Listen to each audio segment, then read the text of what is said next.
लोग शुरू करते हैं हम लोग का तीसरा पार्ट, तीसरा चैप्टर जो क्या है, दो चर वाले रैखिक समीकरण व्यंजक है। ठीक है, और व्यंजक में अगर हम लोग क्या लगा देते हैं, बराबर लिख के जीरो लगा देते हैं, बराबर जीरो कर देते हैं तो वही क्या बन जाता है, समीकरण बन जाता है। px लगा देते हैं तो व्यंजक बन जाता है, और बराबर के बाद जीरो लगा देते हैं तो वो क्या बन जाता है, समीकरण बन जाता है। तो दो चर वाले रैखिक समीकरण में पढ़ना है। दो चर बोल रहे हैं मतलब दो ठो चर आएगा उसका, वाले रैखिक बोल रहे हैं मतलब क्या, घात उन लोग का क्या होगा, एक होगा। दो चर मतलब दो ठो चर आएंगे, पता चल रहा है। रैखिक बोल रहा है इसका मतलब इसका घात क्या रहेगा, एक, और उससे बना कुछ समीकरण। और युग में लिखा हुआ है एक तो पाठ का नाम क्या है, दो चर रैखिक समीकरण युग्म।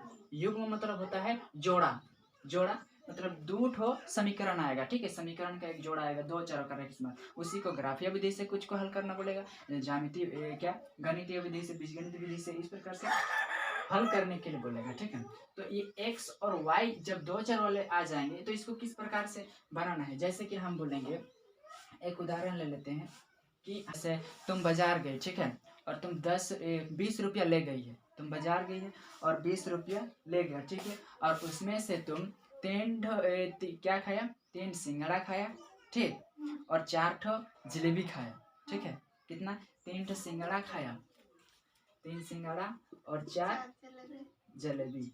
चलो हम 100 लिख देते हैं, नहीं तो याद नहीं आएगा। ये सिंगड़ा और 4 क्या खाए, जलेबी खाया। ठीक है, और तुम कितना रुपया ले गया है, 20 रुपया ले गया है। समोसा जलेबी ना लिख करके क्या एक्स और वाई नाम दे देते हैं। ठीक है, ये एक्स नाम देते हैं, इसको वाई नाम दे देते हैं। ये समोसा हो गया और ये जलेबी हो गया। हम कितना रुपया का खाए हैं ये हमको नहीं पता है, लेकिन हम कोई ठो खाए हैं, 3 ठो खाए हैं और ये 4 ठो। जब हमको नहीं पता रहता है और सिंगड़ा और जलेबी के एक ही चीज है, नहीं है, अलग अलग है, तो हम इसको क्या मान सकते हैं, मान लिया एक ठो सिंगड़ा की कीमत हम मान लेते हैं। ठीक है, एक समोसा की कीमत हम अगर मान लेते हैं कितना, एक्स माने ना, यहाँ पर 100 रुपया है, और एक जलेबी की कीमत कितना मान सकते हैं, वाई रुपया। तो दो चर आ गया, दो चर कब आता है, जब अलग अलग चीज रहता है। ठीक है, तो इस प्रकार से हम बाजार कितना रुपया ले गए हैं, 20। हम ले गए हैं बाजार 20 रुपया, और समोसा कितना खाए, 3 ठो खाए हैं समोसा, एक ठो का दाम है 100 रुपया। ठीक है, तो 3 ठो का कितना, 3x रुपया, और कितना समोसा खाए 4 ठो, एक ठो जलेबी खाए 4 ठो। हाँ चलो जलेबी, ये हो गया समोसा और जलेबी।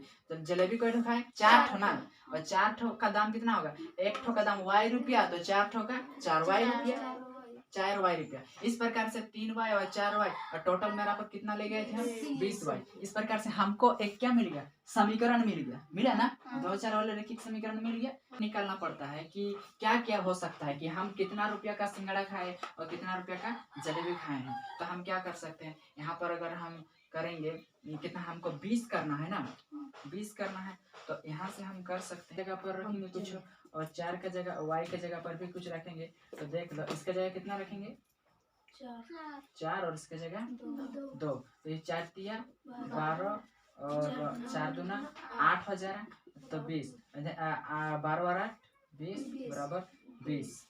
यानी हम बोल सकते हैं कि अगर हम क्या, x का जगह 4 और y का जगह 2, मतलब क्या, हम कितना रुपया का सिंगड़ा खा सकते हैं, 4 तिया 12 रुपया का सिंगड़ा खाए हैं, बोल सकते हैं ना, और कितना, और 4 दूना 8 रुपया का समोसा खाए हैं, हाँ जलेबी खाए हैं, और 3 रुपये 12 रुपया का समोसा खाए हैं, और 8 रुपया का जलेबी खाए हैं, बोल सकते हैं। तो क्या इसका एक तो हल हो सकता है क्या, यहाँ पर हम कुछ और भी रख सकते हैं जिससे कि 20 ला सकते हैं, कि नहीं। तो इसीलिए इस प्रकार से समीकरण जो होता है उसका बहुत प्रकार से हल निकाल सकते हैं हम लोग। जैसे कि हम बोलेंगे एक तो कोई भी रैखिक समीकरण जो 9 क्लास में था हम लोग कर लेते हैं, 2x प्लस क्या ले लेंगे, 2x प्लस 4 बराबर 0 ले लेते हैं। ठीक है, 2x प्लस वाई, दो चर वाला है, 2x प्लस वाई बराबर 0 बोलेगा, इसका कोई मान निकलेगा, तो इसका बहुत सारा मान निकलेगा। अगर हम क्या x बराबर क्या कर देंगे, x बराबर 1 रख देते हैं। ठीक है, x बराबर 1 रख देते हैं, तो y बराबर क्या हो जाएगा, देख लो, ये देख लो क्या हो जाएगा, 2, और x बराबर हम 1 रखे हैं, और y बराबर 0, तो y बराबर क्या हो जाएगा, 2 का 2 उधर चला जाएगा, माइनस में 2 हो जाएगा, तो y का वैल्यू कितना मिला, 2 मिला।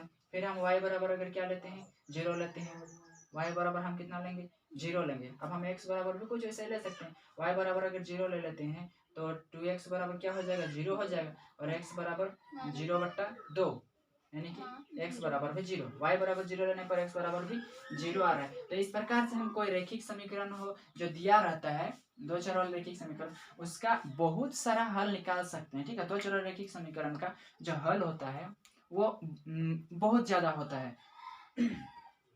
इस प्रकार से हम लोग देख ली कि क्या कि दो चर वाले रैखिक समीकरण में दो चर आएंगे, ठीक है, वो दो समीकरण का निर्माण करेंगे, वही दो समीकरण क्या कहलाएगा समीकरण युग्म कहलाएगा। ठीक है, और इस समीकरण में क्या होता है प्रत्येक दो चर वाले रैखिक समीकरण में जैसे कोई भी तुम्हारा रैखिक समीकरण दिया रहेगा, हम इसी वाला को ही ले लेते हैं, एक ठो बना लेते हैं अपने से ही दो चर वाला रैखिक समीकरण।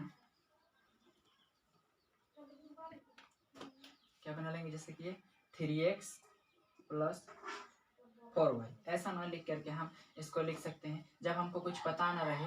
ठीक है, ax + by + c = 0, इसको बोल सकते हैं क्या दो चर वाले रैखिक समीकरण। दो चर वाले जैसे कि हम लोग एक चर के बहुपद वाला में क्या बोले थे हम लोग ax² + bx + c = 0, 0 तो नहीं, समीकरण बन जाएगा। यही हम लोग क्या था द्विघात बहुपद का सूत्र था, व्यापक रूप जिसको बोलते हैं। ठीक है, द्विघात बहुपद का क्या था ये हाँ व्यापक रूप था। उसी प्रकार से दो चर वाले रैखिक समीकरण का व्यापक रूप किसको बोला जाता है, यही वाला को बोला जाता है। ठीक है, दो चर वाले रैखिक समीकरण का व्यापक रूप किसको बोला जाता है ax + by + c = 0।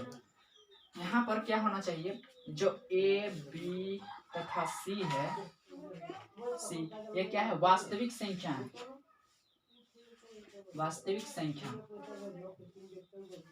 ये क्या है वास्तविक संख्या। वास्तविक संख्या का मतलब होता है जितने भी प्रकार का संख्या तुमको देखने को मिलता है वही सभी संख्या, काल्पनिक संख्या को छोड़ करके। ये काल्पनिक संख्या क्या होता है आगे पढ़ेगा तुम लोग। ठीक है, जैसे कि परिमेय संख्या हो गया, अपरिमेय संख्या हो गया, पूर्ण संख्या, पूर्णांक संख्या, प्राकृतिक संख्या, भिन्न संख्या, जितना भी प्रकार का आता है तो सब वास्तविक संख्या में आ जाता है, वह सब हो सकता है। लेकिन a + b जो है ये चाहे a तथा b, इसका मान क्या नहीं होना चाहिए 0 नहीं होना चाहिए। इसी को हम लोग बोलते हैं कि a² + b² बराबर नहीं होना चाहिए क्या 0, मतलब यहाँ का स्थान और यहाँ का स्थान क्या नहीं होना चाहिए 0 नहीं होना चाहिए। समझ में आ गया ये। और जब युग्म की बात आ जाए इस प्रकार से हम लोग यहाँ पर क्या बोले थे इसको x² का गुणांक बोले थे ना, x² का गुणांक, ये x का गुणांक और ये अचर पद बोल रहे थे। ठीक है, इसी प्रकार यहाँ पर x का गुणांक को बोला जाता है a1 नाम देंगे। ठीक है, y के जो गुणांक है उसको क्या नाम देंगे b1, और अचर पद को क्या बोल देंगे इसको c1। अच्छा 1 क्योंकि इस पार्ट का नाम है क्या है दो चर वाले रैखिक समीकरण युग्म, मतलब यहाँ पर दो ठो समीकरण आएगा, ये एक समीकरण हो गया, एक दूसरा भी समीकरण आ जाएगा इस पर। जैसे अभी पिछले वाले जो हम लोग एक तो उदाहरण लिए थे समोसा और जलेबी का है कि दो ठो समीकरण आया था, तो इस समीकरण से हम लोग क्या एक और समीकरण इसको ax + by + c = 0, इसको भी तो उसी प्रकार से ना दिखा सकते हैं। लेकिन ऐसा करने से दोनों समीकरण क्या हो जाता है एक ही टाइप से दिख रहा है, एक के जैसा ना। तो हम क्या करेंगे इसको 1, इसको 1 और इसको 1 और इसको 2, इसको 2 और इसको 2। अब अलग अलग हुआ कि नहीं हुआ, मतलब ये अलग समीकरण को दिखा रहा है और ये अलग एक चर वाला रैखिक समीकरण, दो चर वाला रैखिक समीकरण को दिखा रहा है। समझ में आ गया जो। तो इस प्रकार से इसका रूप होता है। हम बहुत अभी उदाहरण लेकर के समझते हैं कि किस पर ये मेला गई है, कहाँ गई है मेला गई है, और कितना रुपया ले गई है 20 रुपया ले गई है। ठीक है, और इस 20 रुपया में वो क्या कर रहा है 3 रुपया कहाँ पर खर्चा कर रहा है झूला में खर्चा कर रहा है। हम झूला ही बना देते हैं, चलो इसको समझ में नहीं आ रहा नहीं तो। ठीक है, ये झूला में खर्च कर रहा है, हाँ बैठा है चलो ठीक है झूला में खर्च कर रहा है, और 4 रुपया जो खर्च कर रहा है वो कहाँ पर कर रहा है हुपला खेलने में। हुपला मतलब रिंग दबाने वाला। ठीक है, 3 रुपया झूला में और 4 रुपया हुपला में खर्च कर रहा है। लेकिन हमको ये थोड़ी ना बताया है कि झूला में कितना बार चढ़ा और हुपला कितना बार खेला। ध्यान दो इधर कि झूला कितना बार चढ़ा और हुपला कितना बार खेला, ये हमको नहीं दिया हुआ है। ठीक है, तो हम मानेंगे यहाँ पर क्या मान तो सकते हैं ना कि हम अपने से अंदाजा लगाएंगे उतना बार लिया। हो सकता है कि 2 बार झूला पर चढ़ा और 3-4 बार हुपला खेल दिया होगा क्या। अब बच्चा लोग ज्यादा झूला हुपला वाला कितना साल का होने से हुपला ही खेलेगा, ज्यादा बार होगा ये कम बार होगा। यहाँ पर मान कुछ भी ना हो सकता है, तो हम नहीं पता तो हम ये मान सकते हैं क्या, हम एक बार का मान सकते हैं ना, है ना। वो कितना बार खेला, x बार खेला।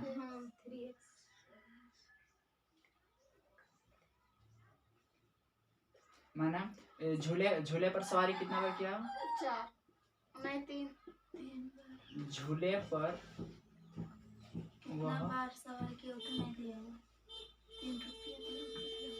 माना वो झूले पर वो 3 बार सवारी किया, 3 बार कितना बार किया वो तो नहीं दिया, उठो नहीं दिया है ना।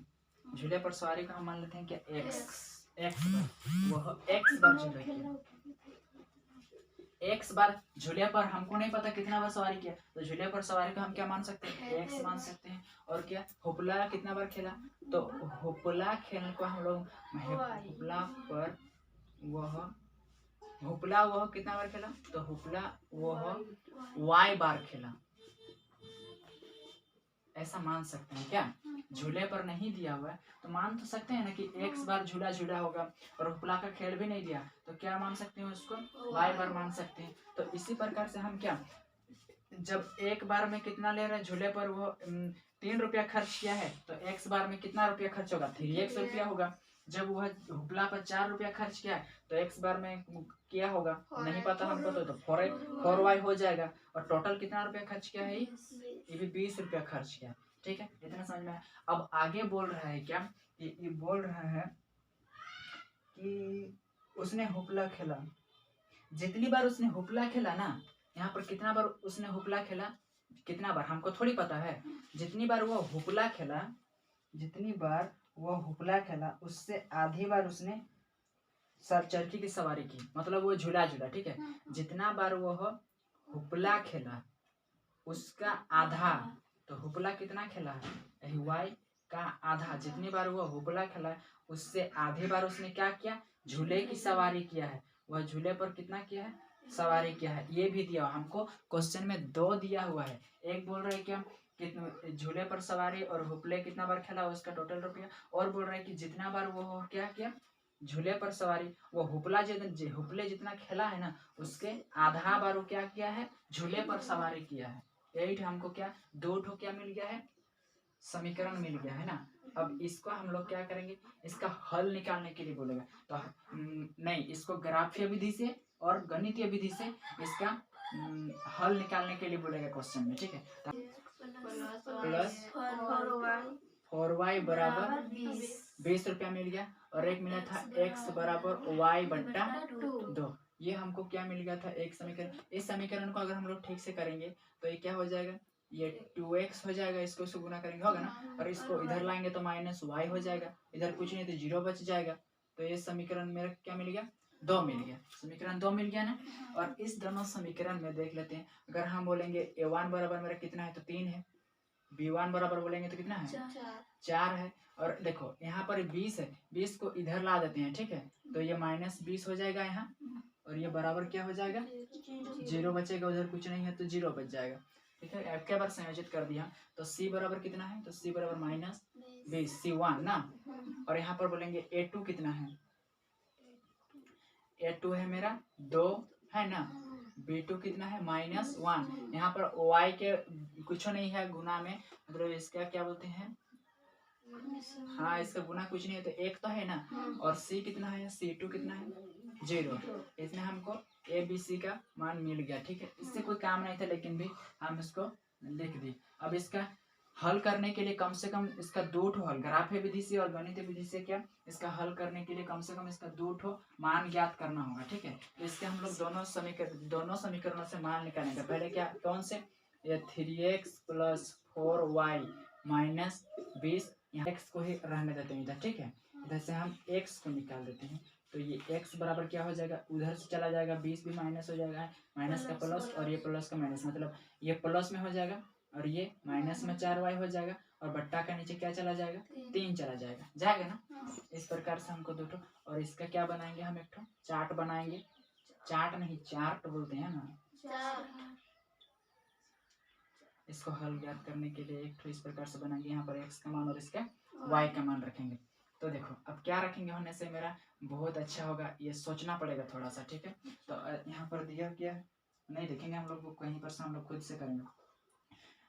तो अगर हम लोग y बराबर 0 रख रहे हैं तो कुछ मिल रहा है, y बराबर अगर 18 हो रहा है, 17 हो रहा है, 17 18 19 20 नहीं हो रहा है, 1 रखते हैं, y बराबर 1 रखना तो कितना 18 मिल रहा है।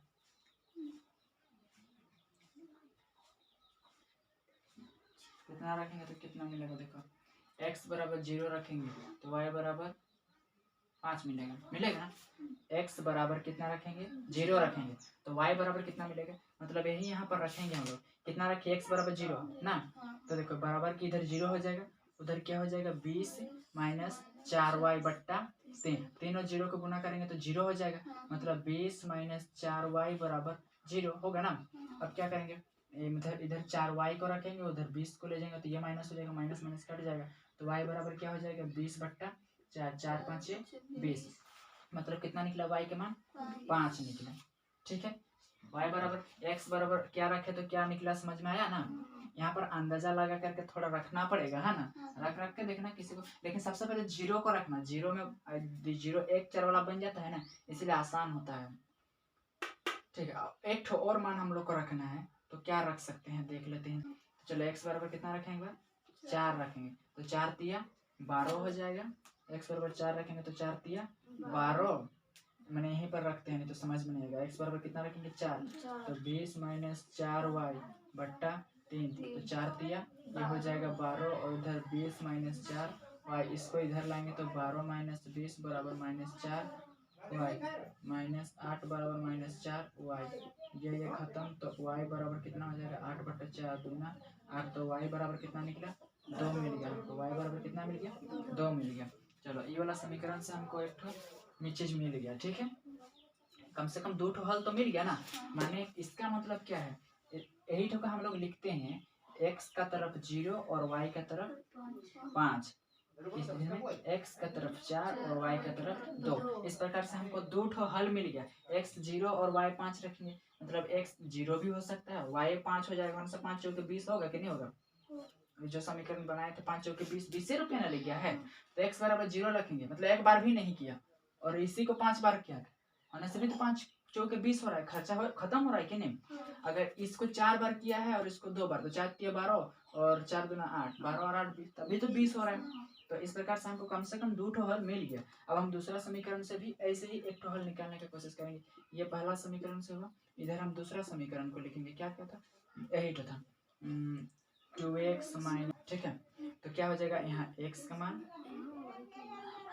और यहाँ पर y का मान, x बराबर हम लोग अगर 0 लेते हैं तो y बराबर भी 0, सबसे पहले तो 0 ही लेने से 0 0 तुरंत निकलता है ना। अब क्या रखेंगे, y बराबर अगर हम लोग 4 लेते हैं तो x बराबर कितना निकलता है 2, समझ में आ रहा है ना। इसको 4 लेंगे तो 2 दूना 4 हो गया ना। अब इस प्रकार से हमको कम से कम दोनों समीकरण का 2 ठो हल मिल गया। अब 2 ठो हल मिल गया तो इसको बनाने में ज्यादा दिक्कत नहीं आएगा, ठीक है, ज्यादा दिक्कत नहीं आएगा बनाने में हल को। इस प्रकार से अब हम ग्राफ खींच सकते हैं, और जानते हैं कि ग्राफ किस प्रकार से खींचा जाता है, इसके बारे में डिटेल से हम लोग पढ़ चुके हैं। इस प्रकार से ग्राफ खींचेंगे। ग्राफ मेरा बोर्ड में तो अच्छा नहीं बनेगा, कॉपी में तुम्ही लोग को बनाना होगा बढ़िया। अब देखो हम लोग क्या, ये ग्राफ में इसको किस प्रकार से हल, मेरा यही तक हो गया, गणितीय विधि से इतना दूर हल हो गया, ठीक है। अब ग्राफीय विधि से हल करने बोलेगा तो हम इस प्रकार से कर सकते हैं, क्या x अक्ष में 0, तो x अक्ष में 0 यहीं पर है ना होगा, और y अक्ष में कहाँ 5, x अक्ष में 0 जाना है और y अक्ष में +5, ये इसको x अक्ष बोला जाता है, इसको y अक्ष, ठीक है। तो x अक्ष में हम 0 चले गए, x अक्ष में कहाँ चले गए 0, और y अक्ष पे कहाँ जाना है 5 +5, तो 1 2 3 4 5 यहाँ पर होगा। अच्छा y अक्ष में मतलब यहाँ पर जाना है, यही यहाँ, ठीक है। तो 0 और यहाँ तक खिंचाएगा थोड़ी, यहीं पर है ना होगा। चलो हमको पता चल गया कहाँ पर होगा आइटम।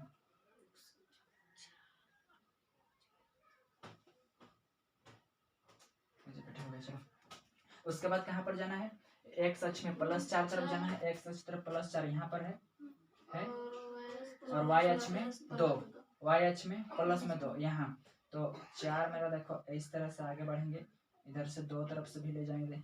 इस प्रकार से ग्राफ वाला जो कॉपी होता है ना उसमें बढ़िया से रहता है, हाथ से तो सीधा सीधा नहीं खींचा जा सकता है। इस प्रकार से इसका सीधा में और इस प्रकार से इसका सीधा में, ये वाला पॉइंट में हमको मिल जाता है, मिल रहा है। अब ग्राफ में क्या जाता है, स्केल रख करके सीधा यहाँ से यहाँ क्या कर देना है, खींच देना है। और मेरे पास थोड़ी नहीं स्केल है, कैसे खींचते हैं, सीधा सीधा एक रेखा चला जाएगा, देख लेना।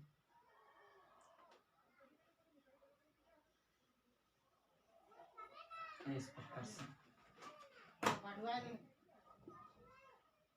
इस रेखा का नाम क्या है, इस जो रेखा खींचे वो किस समीकरण पे खींचे, तो ये वाला 3x + 4y = 20।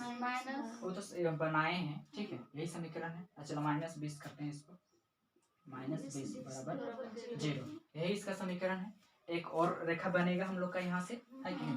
और याद रखना जितना भी रेखा खींचेंगे ना, और रेखा में जो जो बिंदु आया है, रेखा में और क्या क्या बिंदु आया, तो देखो यहाँ पे अभी तो एक आएगा ना, इधर से कुछ इधर से कुछ, तो अभी इसका हल होगा।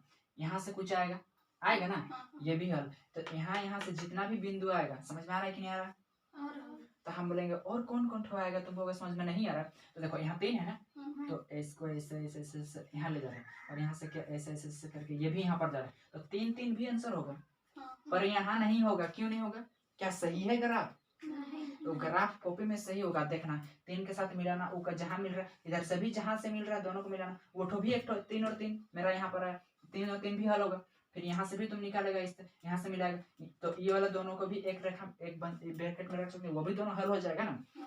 तो रेखा में जितना भी तुमको बिंदु आ जाएगा, ठीक है, वहां से उसका उतना ठो हल होगा, इतना बढ़ा सकता है तुम, हाँ ठीक है। चलो इस समीकरण से हम लोग एक ग्राफ खींच दिए। अब इस समीकरण जो दिया गया है हम लोग हल बनाए कम से कम 2 हल, उससे भी एक रेखा खींच लेते हैं। तो क्या x अक्ष में कहाँ जाना है, 0, और y अक्ष में भी 0, मतलब हमको कहाँ जाना है, यहीं पर ही जाना है ना। और उसके बाद क्या x अक्ष में +2, x अक्ष में जाना है +2, और y अक्ष में जाना है +4, x तरफ जाना है 2, यहाँ लगभग आसपास में हो रहा है कि नहीं। तो ये हो गया मेरा एक ठो रेखा। अब क्या करेंगे, मेरा दो ठो बिंदु आया कि नहीं, एक यही ठो आया है और एक ठो यही ठो ना आया। अब क्या करेंगे, इन दोनों का हम काट सकते हैं आपस में, तो हम ऐसे ही काट दे रहे हैं, ठीक है।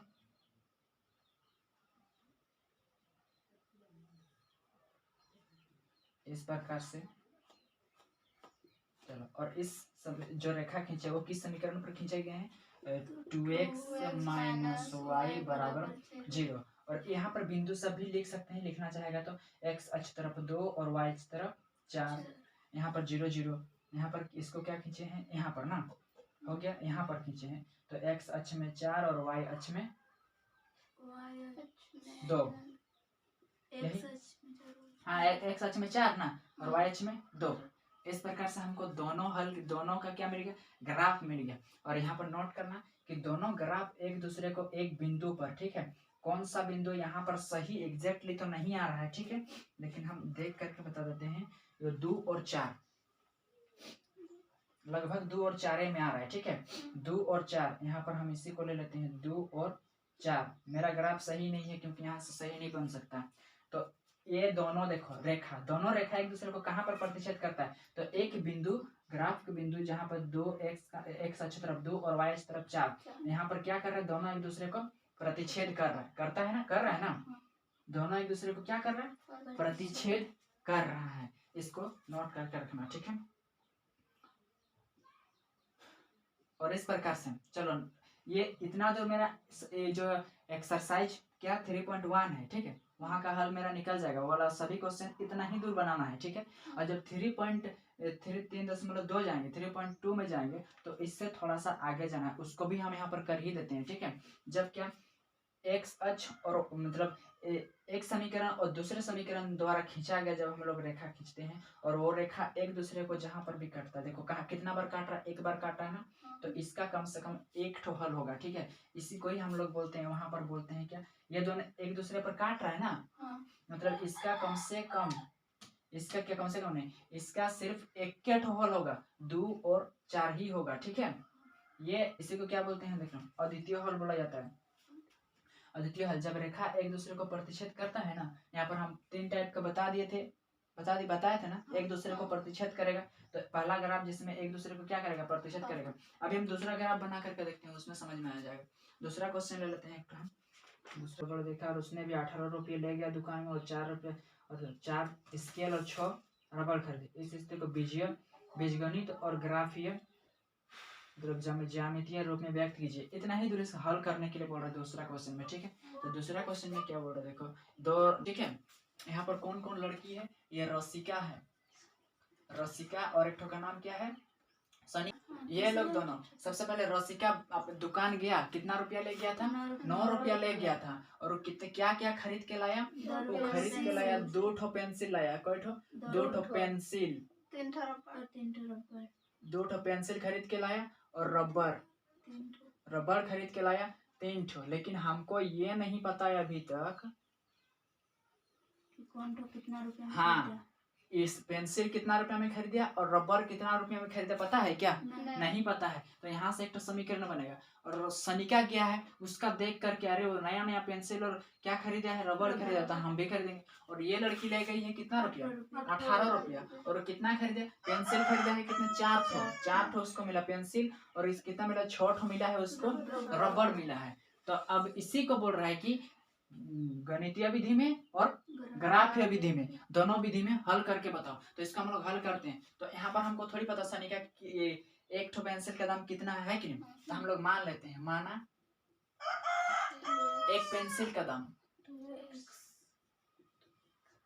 एक पेंसिल का दाम मतलब मूल्य 100 रुपया है कि नहीं, तथा एक रबर का मूल्य y रुपया। तो कितना पेंसिल खरीदा, इसीलिए सोनालिका द्वारा, इस सोनालिका भगवान रसिका क्या नाम है, रसिका कितने क्या क्या खरीदा, रसिका किस पर कितना खर्च किया, वहां से समीकरण निकलेगा। वो खरीदा 2 पेंसिल, तो एक पेंसिल का दाम 100 रुपया, तो 2 पेंसिल का दाम 2 रुपया। और एक रबर का दाम 3 रुपया, तो कितना खरीदा है, नहीं, एक रबर का दाम नहीं पता हमको, y मान दिए हैं, तो 3 रबर खरीदा है, तो 3y रबर हो जाएगा। और ये टोटल कितना खर्चा किया है, 9 रुपया। ये किसका है, तो ये सरिका का है ना, रसिका ले गया है कितना, 9 रुपया ले गया है। और कितना, 2 पेंसिल खरीदा, 3 रबर खरीदा, लेकिन हमको ये नहीं पता कि वो कितना रुपया का रबर और पेंसिल खरीदा है। तो एक पेंसिल का दाम को हम लोग मान लेते हैं 1 रुपया, और एक रबर का दाम को मान लेते हैं कितना, y रुपया। तो एक पेंसिल को खरीदा 100 रुपया में, तो 2 पेंसिल को कितना, 200 रुपया में खरीदेगा। एक रबर का दाम y रुपया, तो 3 रबर का दाम कितना, 3y रुपया ही होगा। और ये दोनों मिला करके दुकानदार उसको कितना ले लिया, 9 रुपया ले लिया। और यहाँ से हमको एक क्या मिल गया, समीकरण मिल गया ना। अब सनिका भी जाता है उसी को देख करके, सनिका भी जाता है ना। तो सनिका कितना रबर खरीदा, पेंसिल खरीदा 4, एक पेंसिल का दाम हम लोग माने 100 रुपया, तो 4 पेंसिल का दाम कितना हो जाएगा, 4 100 रुपया।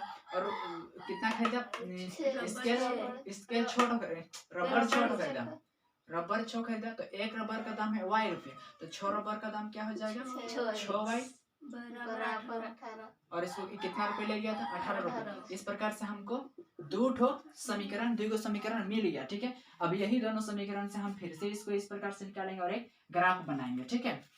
चलो पहले हम मिटा देते हैं, नहीं तो आंटबो नहीं करेगा, ठीक है। हम इसका क्या, हम समीकरण सब लिखते हैं, ठीक है। क्वेश्चन तो समझ में आ गया। रसिका और सनिका 2 लड़की है, बाजार गई है, दुकान गई है पेंसिल और रबर खरीदने के लिए, ये कुछ खरीदा वो कुछ खरीदा। इसको हम लोग ऊपर में लिख लेते हैं, ठीक है।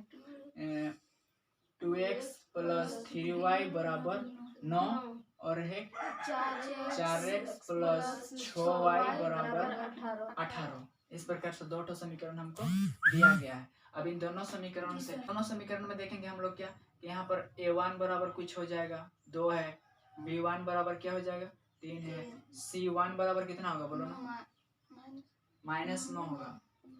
कैसे c1 बराबर -9, क्योंकि जब इसको बनाएंगे तो ये इधर लाएंगे और इधर क्या हो जाएगा 0, इसको बराबर के इस पर लाएंगे और इधर क्या हो जाएगा 0। तो हमको दोनों सबका क्या गुणांक मिलेगा, सभी का गुणांक सबको लिख लिया, ठीक है। सेम टू सेम करेंगे। अब हम पहला समीकरण को लेते हैं, ठीक है। किसको, पहला समीकरण को, इधर 2x + 3y - 9 बराबर 0। यहाँ से एक ये सब चार्ट बनाएंगे, ठीक है, चार्ट इसको हल करने के लिए, कम से कम 2 हल निकालने के लिए इसको, ठीक है। ज्यादा बड़ा बड़ा नहीं कर रहे, मेरा बोर्ड छोटा है। और एक तो क्वेश्चन को इधर हटाना पड़ेगा तो अच्छा रहेगा। ये x और ये y, x का मान कितना रखेंगे और तो होने से क्या बनेगा, इसको एक ठोर लिख लेते हैं ना। यहाँ पर हम वो x को अलग करते हैं, ठीक है। तो हो जाएगा ये 9 माइनस 3y होगा ना, बट्टा का नीचे 2 होगा, है कि नहीं। हाँ, तो इसमें क्या करते हैं, हम ले लेते हैं x का मान 2 ले लेते हैं, 3 दूना 6 हो जाएगा ना, तो होने से नहीं काम बनेगा। तो हम ले लेते हैं कितना, 1 ले लेते हैं, ठीक है। x का मान y का मान देगा, y का मान कितना ले लेते हैं 1, 3 का 3 हो जाएगा, 9 में से 3 घटाएंगे तो 6 हो जाएगा, 2 तिया 6, तो हमको x का मान कितना मिलेगा, 3 मिलेगा।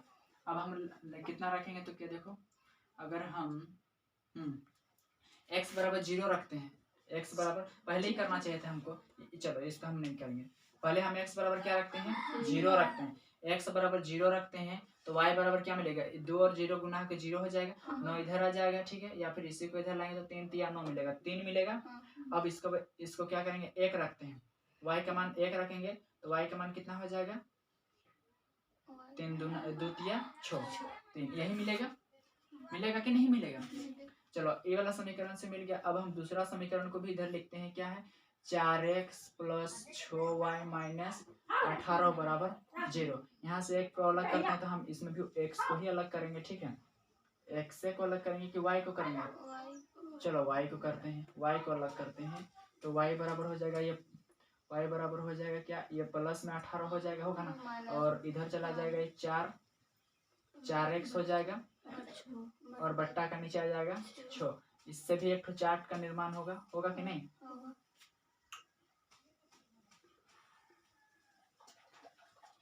चलो इससे भी हम एक इस प्रकार से बना लेते हैं, जो समीकरण ग्राफ बनाने के लिए जरूरी है।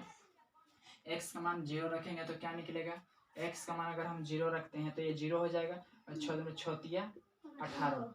x का मान हम कितना रखते हैं, 0 रखने पर y का मान हमको कितना मिलता है, 3 मिलता है। अब हम कितना रखेंगे तो क्या, 4 तिया 3 रख लेते हैं, ठीक है। x का मान अगर 3 रखते हैं तो 4 तिया 12 होगा, 18 में 12 घटाएंगे तो कितना होगा, 12 13 14 15 16 17 4 5 6 हो रहा है, तो 6 का 6 यानी 1 मिलेगा ना। इस प्रकार से 2 समीकरण से हमको कम से कम प्रत्येक समीकरण का 2 हल मिल गया। 2 हल कैसे मिला, ये एक होगा ना, और ये इसका एक और प्रकार से इसका हल और इसका हल निकल गया। ऐसा हम मान सकते हैं कि वो हो क्या, इतना पेंसिल पेंसिल नहीं खरीदा और 3 रुपए का यही खरीद दिया, है कि नहीं। चलो ऐठो हो गया।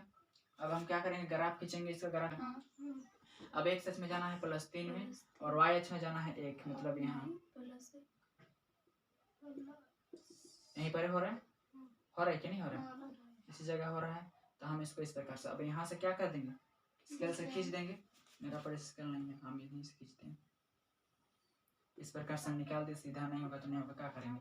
और इस समीकरण का नाम क्या है, ये तो लिख देना है कि 2x + 3y - 9 बराबर 0। यही समीकरण का नाम है। इस पॉइंट का नाम क्या था, तो 0 और 3, और इस पॉइंट का नाम क्या है, x अक्ष में 3 और y अक्ष में 1, यही नाम है, ठीक है।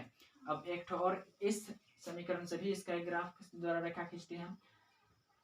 तो x अक्ष में जाना है 0 और y अक्ष में जाना है +3, x अक्ष में 0 और y अक्ष में जाना है प्लस, हाँ y अक्ष में +3, यहाँ पर x अक्ष में 0 और y अक्ष में +3, x अक्ष में 3 जाना है, x अक्ष में कितना जाना है 3 और y अक्ष में 1, यही यहाँ पर देखो इसमें कैसा हो रहा है, देखो। चलो इटो खींच लिए। अब क्या, x अक्ष में कहाँ जाना है 0, तो x अक्ष में हम यहाँ गए 0 और y अक्ष में कहाँ जाना है +3, y अक्ष में +3, इसी के ऊपर में जा रहा है, देख लो जा रहा है ना। फिर x अक्ष में हम लोग कहाँ जाएंगे, देखो x अक्ष में +3 जाएंगे, x अक्ष में कहाँ जाएंगे +3 और y अक्ष में कहाँ जाएंगे 1, y अक्ष में जाएंगे 1, तो यहाँ से भी यहीं पर हो रहा है, देखो यहीं पर। मतलब जो रेखा खिंचाएगा कहाँ खिंचाएगा, सेम टू सेम इसी के ऊपर में खिंचा रहा है कि नहीं खिंचा रहा है, सेम टू सेम इसी के ऊपर में खिंचा रहा। और इस समीकरण का नाम हम इधर में लिख देते हैं कि 4x + 6y - 18 बराबर 0। इस रेखा का नाम है। तो इस प्रकार से हमको देखा। और क्या हम लोग बोले कि जैसे कि ये एक के बिंदु पर एक दूसरे को प्रतिच्छेद करता है, इसीलिए एक के ठो इसका हल होगा। इसीलिए इसको क्या बोलते हैं? इसको बोलते हैं अद्वितीय हल। अद्वितीय हल मतलब इसका एक के ठो हल होगा, है ना। इस प्रकार से दोनों समीकरण का अगर हल देखेंगे तो एक ही ठो हल निकलेगा, 2 और 4। हाँ, इसलिए इसको अद्वितीय हल बोलते हैं। और इसको बोलते हैं अद्वितीय हल, ठीक है। और एक बोला जाता है इसको प्रतिच्छेद करती हुई रेखाएं, क्योंकि ये एक दूसरे को क्या करते हैं? प्रतिच्छेद करती है, इसलिए प्रतिच्छेद करती हुई रेखा बोलते हैं। बीजगणित में इसको बोलते हैं अद्वितीय, और ज्यामिति में बोलते हैं क्या? प्रतिच्छेद करती हुई रेखाएं। बीजगणित में देखो इसको, क्योंकि क्या ये दोनों रेखा एक दूसरे को सिर्फ 2 ही जगह पर प्रतिच्छेद कर रहा है? कौन जगह? अरे प्रतिच्छेद मतलब अच्छा, कहाँ कहाँ छू रहा है। चलो, छेद मतलब छूना समझ लो। ये दोनों रेखा एक दूसरे को कहाँ कहाँ छू रहा है, वही उसका हल होगा। तो इसका कोई ठो हल होना चाहिए। ये रेखा आपस में, जो दोनों रेखाएं हैं आपस में एक दूसरे को कितना जगह पर छू रहा है? बोलो बोलो बोलो, जल्दी बोलो जल्दी बोलो। ये दोनों रेखाएं आपस में ई जितना दूर जाएगा उतना ही दूरी भी, जैसे, ठीक है। अब दूसरा तीसरा वाला उदाहरण लेकर के समझते हैं, जहाँ पर ये सब दिया हुआ है। चलो, जिस प्रकार से वहां पर गुणक उसके सब लिखे, ठीक है। गुणांक सब, ये सब गुणांक है ना। गुणांक सबको लिख लिए। अब जैसे यहाँ पर समीकरण से 2 ठो बना लेंगे इस प्रकार से ग्राफ बनाने के लिए। तो ये पहला समीकरण से हम लोग बना लेते हैं। क्या पहला समीकरण? 2x - 4x y ना, 2x - 4y बराबर -12 बराबर 0। ये दिया हुआ है हमको। यहाँ से हम एक समीकरण को निकाल सकते हैं। क्या ये x बराबर हो जाएगा? क्या इसको इधर ले जाएंगे? अच्छा, -12 है, -12 को नहीं लिखे, -12 बराबर 0। तो इसको अलग करेंगे तो ये -12 उधर हो जाएगा, +12 हो जाएगा। और इसको उधर ले जाएंगे तो प्लस में 4y हो जाएगा। और इधर बट्टा के नीचे में 2 आ जाएगा। और यहाँ से हम एक तो क्या निकाल सकते हैं? चार्ट बना सकते हैं, ठीक है। इस प्रकार से यहाँ x का मान और यहाँ पर y का मान रख सकते हैं, ठीक है। दिखाई तो दे रहा है ना। चलो बनाते हैं। अब क्या x बराबर अगर हम 0 रखेंगे तो कितना हो जाएगा? कुछ मिल रहा है। x बराबर अगर हम 0 रख रहे हैं तो y बराबर माइनस में मिल रहा है ना। y बराबर 0 रखेंगे, पहले हम चलो y बराबर 0 रखते हैं। y बराबर 0 रखते हैं तो 6 मिलता है, 6 मिल रहा है ना। अब x बराबर 0 रखेंगे तो माइनस तरफ जा रहा है। अब हम रखते हैं 8। y बराबर रखते हैं कितना? 2। y बराबर 2 रखेंगे ना, 4 दूना 8 हो जाएगा, 12 में 4 हो जाएगा, होगा ना। 4 हो जाएगा, 2 दूना 4। और y अक्ष में भी कहाँ जाना है? 2। ये पहला समीकरण से हमको एक ठो हल मिल गया इस ठो से, ठीक है। अब एक ठो और समीकरण हम लोग ले लेते हैं, हम यहाँ लेते हैं, ठीक है। दूसरा समीकरण क्या है? ये x + 2y - 4 बराबर 0। ये दूसरा समीकरण है। यहाँ से भी इसको हल करने के लिए हम लोग ले लेते हैं इस प्रकार से, पहले खींच लेते हैं, ठीक है। यहाँ पर किसका मान? x का मान, यहाँ पर y का मान। तो x का मान, यहाँ पर फॉर्मूला को नहीं बैठाए, हम पहले फॉर्मूला बना लेना पड़ेगा यहाँ पर। तो x बराबर यहाँ पर क्या हो जाएगा? ये 4 - 2y बट्टा x 2। नहीं, क्या हो जाएगा? कुछ नहीं होगा ना, बस इतना ही होगा। 4 - 2y, क्योंकि यहाँ गुणांक थोड़ी है, नहीं ना है। तो 4 - 2y हो जाएगा। तो यहाँ पर अगर हम x का मान 0 रखेंगे, x का मान 0 रखेंगे तो ये इधर आ जाएगा। चलो इसी को इधर लाते हैं तो 2 हो जाएगा। ये होगा कि नहीं होगा? होगा। अब हम y बराबर अगर 0 रखते हैं, y बराबर 0 रखते हैं तो x बराबर क्या हो जाता है? y बराबर तो x बराबर क्या हो जाएगा? 4 हो जाएगा। और इस प्रकार से इसको अगर हम ग्राफ में दिखाएंगे, h में जाना है 0, मतलब ये यहीं पर ही होगा, है ना, इसी जगह पर ही होगा। अब जाना है x अक्ष में 2, x अक्ष में प्लस में 2 और y अक्ष में भी 2, मतलब यहाँ 1 और ये 2 है ना, मतलब यही यहाँ पर जाना है, यही यहाँ पर ही जाना है। जाना है ना। हाँ। तो इस हो गया समीकरण 8। अब इसको क्या कर देना है, खींच देना है। चलो एक समीकरण खींच दे। इस समीकरण का नाम 0। इस समीकरण का हम लोग यहाँ पर नाम लिख दिए। एक्स अक्ष में 0 और वाई अक्ष तरफ प्लस, वाई अक्ष तरफ प्लस में 2, एक्स तरफ 0 और वाई अक्ष में +2। यहाँ ये 2 है तो इस जगह पर एक हो जाएगा, होगा ना। और एक्स अक्ष में प्लस में 4, एक्स अक्ष में प्लस में 4 यहाँ, और वाई अक्ष तरफ में 0, वाई अक्ष में यहीं पर बोल रहा है। तो ये कहाँ खिंचाएगा, इस प्रकार से खिंचाएगा, इस प्रकार से खिंचाएगा। और इस समीकरण का नाम क्या है, x + 2y - 4 = 0। अब बताओ क्या इन दोनों समीकरण का ग्राफ या विधि से एक को हल होगा। यहाँ पर कोई ठो हल निकला, हल कोई ठो निकले, एक ठो। क्यों, क्योंकि ये एक दूसरे को प्रतिच्छेद करते हैं, छूते हैं जो भी, ठीक है। कहाँ पर, एक बिंदु पर, 2 और 4 में ना। इसमें क्या अपरिमित रूप से अनेक हल हुआ। क्यों, क्योंकि एक के ऊपर 2 आ गया तो बहुत सारा इसका रेखा में हल निकल जाएगा। ये दोनों कहीं पर एक दूसरे को छू रहा है क्या, नहीं।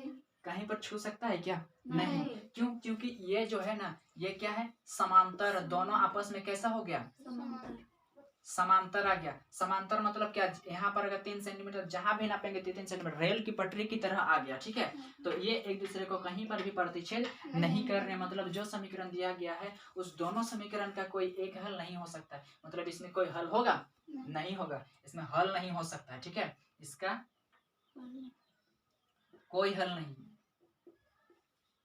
कोई हल नहीं है, इसका कोई हल नहीं। कैसे पता चला, क्योंकि दोनों रेखा एक दूसरे को प्रतिच्छेद ना ही छू रहे हैं, ठीक है, समांतर है। तो इसका कल दोनों समीकरण का हल नहीं ना हो सकता है।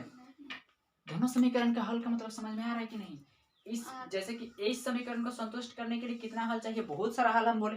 तो इसका हल कौन सा होगा, जो पहला ग्राफ खींचे हैं, इसका हल कौन होगा, इटो खींचे।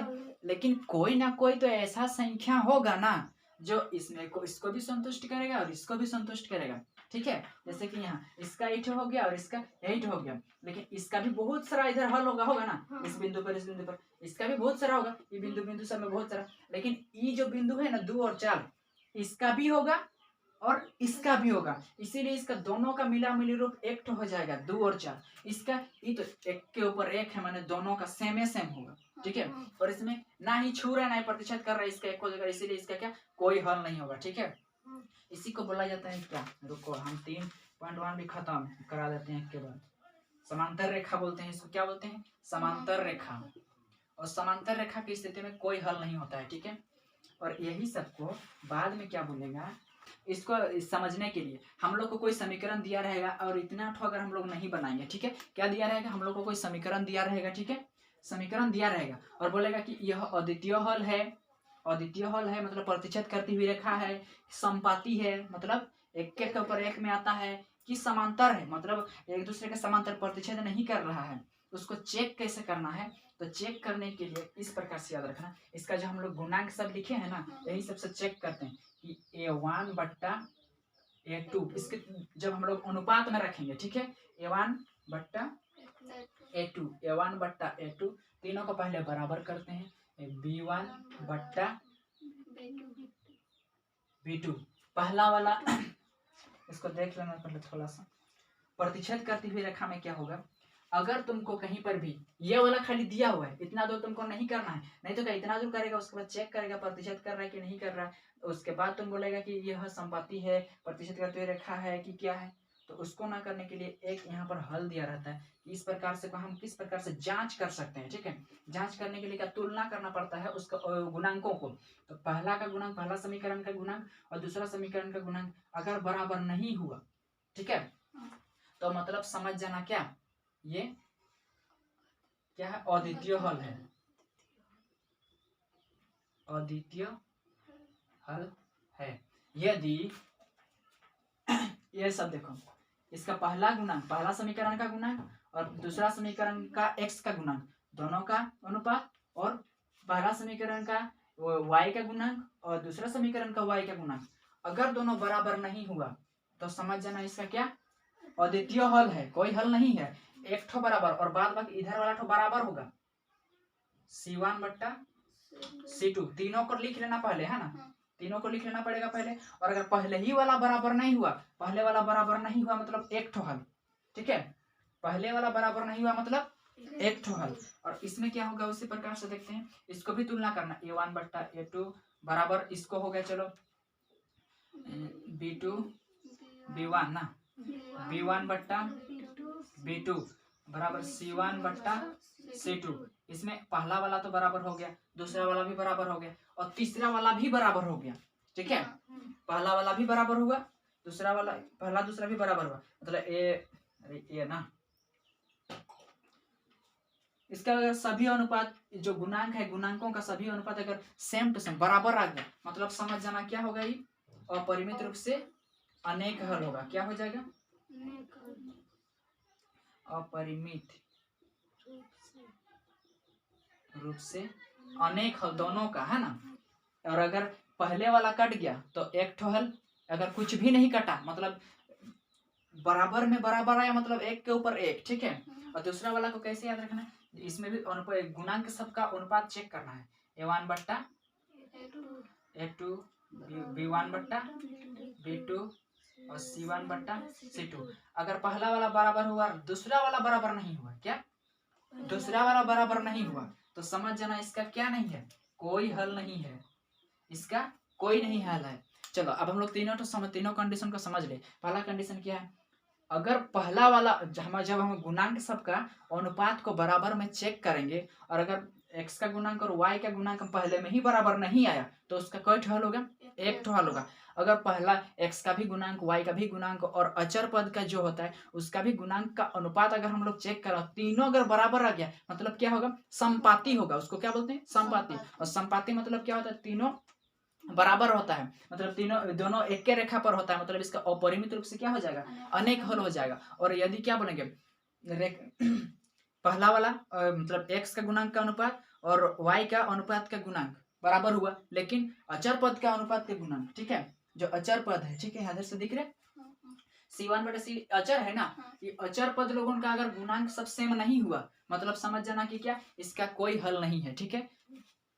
क्या अद्वितीय हल समझ में आ गया। अद्वितीय का मतलब है सिर्फ और सिर्फ एक ठो ही हल, है ना। तो कब होगा, जब दोनों एक दूसरे को प्रतिच्छेद करेगा, होने से प्रतिच्छेद करने पर हमको एक ना बिंदु दोनों का मिलेगा। और संपत्ति की स्थिति में क्या हो रहा है, जहां जहां तुम चला वहां वहां हम भी चले, मतलब क्या, तेरा अगर तुम अगर 2 4 लेगा तो मेरा भी 2 4 है, तुम्हारे 6 7 है तो हम भी 6 7 है, जो जो तेरा है वही वही मेरा भी है। संपत्ति में मतलब जब तीनों का अनुपात बराबर हो जाएगा। और क्या समांतर स्थिति में क्या होता है, मतलब इसके जब कोई हल नहीं होता है, अगर पहला x का गुणांक और y का गुणांक तो बराबर हो गया, लेकिन अचर पदों का अनुपात अगर गुणांक बराबर नहीं हुआ तो इसका मतलब समझ जाना क्या है, इस समांतर रेखा है, समांतर रेखा में कोई हल होगा नहीं होगा। अरे छुएगा या फिर प्रतिच्छेद करेगा तब ना दोनों का हल होगा, मतलब तुम अलग है भाई और हम अलग है, हम दोनों का कोई भी संख्या अलग अलग नहीं है, तुम पाकिस्तान है तो हम भारत है, क्या। चलो समझ में आ गया होगा। लंबा तो क्लास चला, लेकिन 1 और 2 में और कुछ समझाना नहीं पड़ेगा। अब से रेगुलर क्या 1.1 भी अपलोड कर देंगे, और 3.1 और 3.2, और नहीं तो फिर एक समझाने के बाद फिर से और एक बार बेसिक चीज बताओ, ठीक है। ये सब बेसिक चीज था।